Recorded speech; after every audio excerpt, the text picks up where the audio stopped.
guys. I wanted to let you know that there's a sequence to healing diastasis recti. So you can't just wake up and you see any workout online and then you go ahead and start doing the workout. There's a sequence to healing diastasis recti. Number one, if you've not done a pelvic floor assessment, if you have access to a pelvic floor physiotherapist, you can first let the physiotherapist assess you internally to see if your pelvic floor is tight or loose or if it is okay.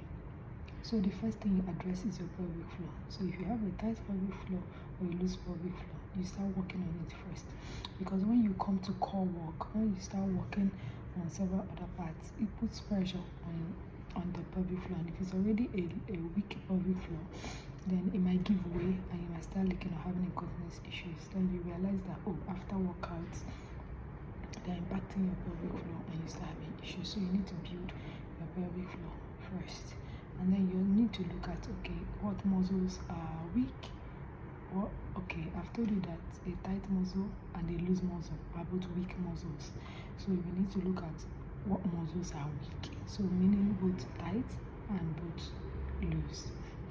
So that's when you begin to look at your midline, the area that's separated. And then you start looking at your glutes. Are they tight or are they loose? You start looking at your, these are the external obliques. These are the common places that pregnant postpartum women have issues with. Your external obliques, do you have bread loafing? When your external obliques are tight and trying to grip you because your midline is weak, so it gives you like a bread loafing look, which I would give you a picture of that later. These are things you need to look at. So for tight muscles, you start loosening it out by massage, by stretches, by breathing. And then for the weak muscles, you start strengthening them. The midline is usually weak, so you start doing deep core work. If the glutes are weak, you start learning to activate your glutes, do glute work, and then how to activate your glutes when you're standing and not clenching it, and all that. And if your glutes are tight, you stretch it out with different poses and stretches and foam rolling and all that. So that's like the second thing you have to address. So while you're strengthening your core, you're working on the tight muscles.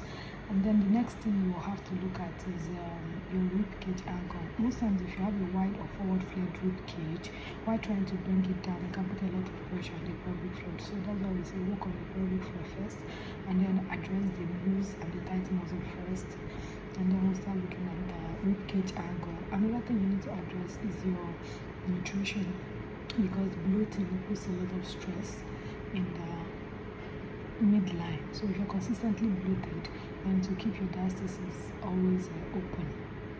Yeah. So that's it, guys. That's a quick but not totally comprehensive step-by-step on how to work on your diastasis recti. So you need to know where you are at your journey. You don't just jump into workouts. If you're at the very, very beginning, just understand yourself and where you are in your journey and know that, okay, for now I need to work on my pelvic floor, I need to do deep core work, I need to do deep breathing.